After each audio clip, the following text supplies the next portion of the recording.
বিশাখাপত্তনম ভিড় রেল স্টেশনে রোবোকপ ধরালো দুই কুখ্যাত দুষ্কৃতীকে। আচমকায় বেজে উঠল অ্যালার্ট সিস্টেম। বিশাখাপত্তনম রেল স্টেশনের কন্ট্রোল রুমের দায়িত্বে তখন আরপিএফ এর হেড কনস্টেবল বিএস নারায়ণ। সেই সময় আচমকাই বেজে উঠল অ্যালার্ট সিস্টেম। লাইভ ফিড বিশ্লেষণ করে অতি দ্রুত ওয়াল্টার ডিভিশনের ক্রাইম প্রিভেনশন ডিটেকশন স্কোয়াডকে সতর্ক করে দিলেন তিনি। তারপরে বিশাখাপত্তনম স্টেশনের নিরাপত্তা দায়িত্বপ্রাপ্ত সাব ইন্সপেক্টরের সঙ্গে তিনি বেরিয়ে পড়েন নির্দিষ্ট দিকে। কিন্তু কে জানালো স্টেশনে ওরকম দুই কুখ্যাত দুষ্কৃতীর উপস্থিতির কথা? তাদের কথা কন্ট্রোল রুমকে জানিয়ে অ্যালার্ট সিস্টেম সক্রিয় করেছিল যে রেল রক্ষীদের খাতায় তার পদ অ্যাসিস্ট্যান্ট সিকিউরিটি কমিশনার, তবে মানুষ নয়, রোবট। তার নাম অর্জুন।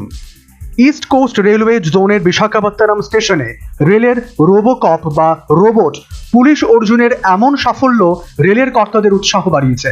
তারা জানিয়েছেন, দেশের প্রতিটি গুরুত্বপূর্ণ স্টেশনেই এভাবে নজরদারি চালানোর কাজে রোবোকপ ব্যবহার করা হবে। ওই তালিকায় রয়েছে পশ্চিমবঙ্গের হাওড়া, শিয়ালদা, নিউ জলপাইগুড়ির মতো ব্যস্ত ও গুরুত্বপূর্ণ স্টেশনও। 2026-27 বাজেট পেশ করার সময় কেন্দ্রীয় অর্থমন্ত্রী নির্মলা সীতারমণ জানিয়েছিলেন, রেলের নিরাপত্তা ও যাত্রীদের সুরক্ষা সবসময়ই রেলের কাছে অগ্রাধিকার পাবে এবং এই খাতে অর্থ বরাদ্দে কোনো রকম কার্পণ্য করা হবে না। গত কয়েক মাস ধরেই ভারতীয় রেল বোর্ড দাবি করছে, রেলের নিরাপত্তা ব্যবস্থা জোরদার করতে কৃত্রিম বুদ্ধিমত্তা বা এআই এর প্রয়োগ করা হবে। পুলিশের খাতায় নাম রয়েছে। রেল স্টেশনে এমন কোনো দাগি দুষ্কৃতীর উপস্থিতির কথা জানিয়ে সতর্ক করার ক্ষেত্রে এই প্রযুক্তি যে কতটা কার্যকর সেটাই হাতে কলমে প্রমাণ হয়ে গেল বাজেট ঘোষণার পর দিনই। রেল জানিয়েছে, সদা ব্যস্ত বিশাখাপত্তনম স্টেশনে প্রতি মুহূর্তে অজস্র যাত্রী যাতায়াত। তাদের প্রত্যেকের উপর নজর রাখতে গেলে বিপুল সংখ্যক রেলরক্ষী মোতায়েন করতে হবে। তাতেও যে 100% সাফল্য মিলবে সেই নিশ্চয়তা নেই, কিন্তু যন্ত্রের নজরদারি এড়ানো মুশকিল। এআই চালিত রেলের রোবোকপ অর্জুনের ডেটাবেসে পুলিশের খাতায় নাম থাকা প্রত্যেক দুষ্কৃতীর তথ্য ফিড করানো ছিল। স্টেশন চত্বরে টহল দেওয়ার সময় রোবোকপের ফেশিয়াল রেকগনিশন সিস্টেমের প্রত্যেক যাত্রীর মুখাবয়বের ছবির রিয়েল টাইম অ্যানালিসিস করে গিয়েছে।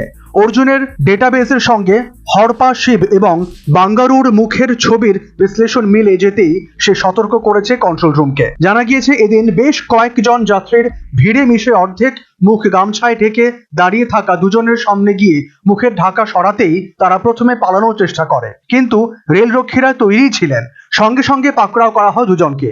কুখ্যাত দুষ্কৃতী হরপা শিব ও তার সহযোগী বাঙ্গারু দুজনের বিরুদ্ধেই একাধিক খুন, ডাকাতি, ছিনতাই ও চুরির মামলা রয়েছে।